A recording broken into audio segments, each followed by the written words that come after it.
we go.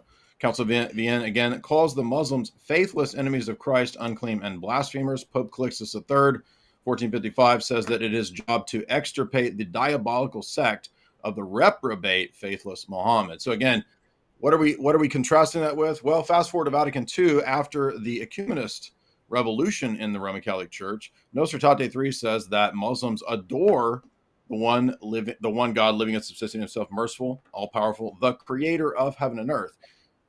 No, he's not the creator of heaven and earth. Jesus is the creator of heaven and earth, according to biblical theology. If we go down to Lumen Gentium 16, we have the same statement that Muslims acknowledge the creator and profess the faith of Abraham and the one merciful God who will judge mankind on the last day.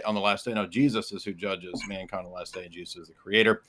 It also notes that in Hinduism, apparently with a capital G, proper God there, Hindus find a meditation that leads them to a flight to God with love and trust. I need the next.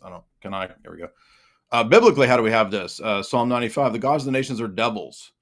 So the references there do not attain to God. In 1 Corinthians 10:20, the gods of the heathens are devils. The sacrifices are offered to devils. Saint Fotini is the archetypal schismatic, and this is great because the Samaritan Unitarian religion is a great example of what we're talking about here. What about a Unitarian faith? Do we have any examples of this in the Bible where divine revelation reveals with this? You worship what you do not know. So I can grant that there is an abstract conceptual knowledge, but Vatican II talks about knowing, adoring, and worshiping. And so the generic abstract sense of a conceptual idea of who God is not what is relevant to this debate, and precisely is what is the problem for Vatican II. So Jesus says again to the Pharisees, you worship what you don't know. The Pharisees say, well, we have access to the Father. We refer to the Father and God himself. He is our Father.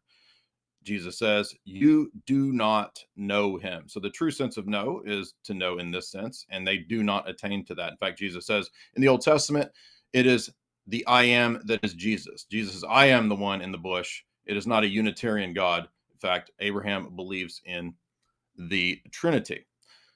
Islam is premised on Arian and Nestorian beliefs. And so just as the Catholic Church condemns classically Arianism and Nestorianism as failing to obtain any kind of significant worship that gets you anywhere, and this is the key problem, this is not an intellectual issue. This is actually an issue of spirituality. How much? That's time. What? Oh, so here you can see specifically the rejections. And 1 John 2:23 says that if you do not have the Son, you do not have the Father.